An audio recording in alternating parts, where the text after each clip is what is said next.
It's all fun and games, including when it comes to the president as well. He isn't spared either.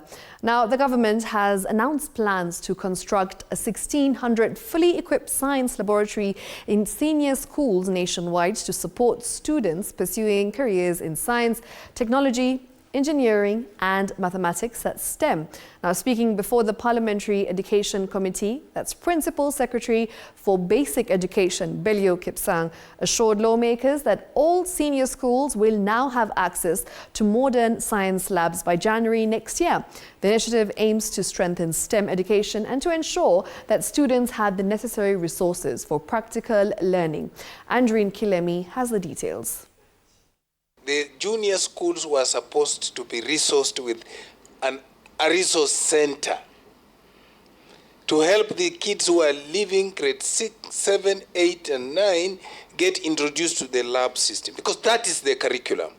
But none of these schools have the resource centers. Appearing before the Education Parliamentary Committee Thursday, Principal Secretary for Basic Education Belio Kipsang faced significant difficulty in explaining how the ministry plans to address the persistent issue of inadequate laboratory facilities in schools that are crucial for students who wish to pursue the STEM pathway. We are going to construct 1,600 laboratories in these schools starting June.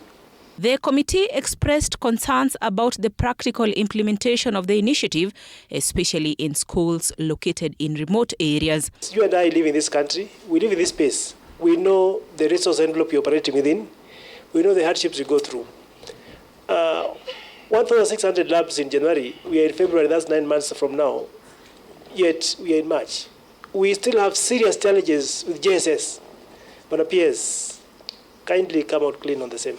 Kipsang further assured parliamentarians that by January next year, every senior school in the country will have access to modern science laboratories to facilitate practical learning and experimentation. You're telling us that you will be able to build from June, that you're going to put up all the 1,600 laboratories in these schools this financial year, this coming financial year, or this year, whatever you say.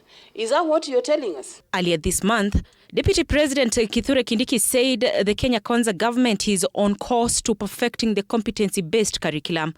We now have resources also to provide laboratories for 1,600 schools across Kenya where our children do not have laboratories. Whether the government will successfully deliver on its ambitious plan is a matter of wait and see, as challenges related to funding, implementation and resource allocation could impact its timely completion. Andreen Kilemi, TV 47.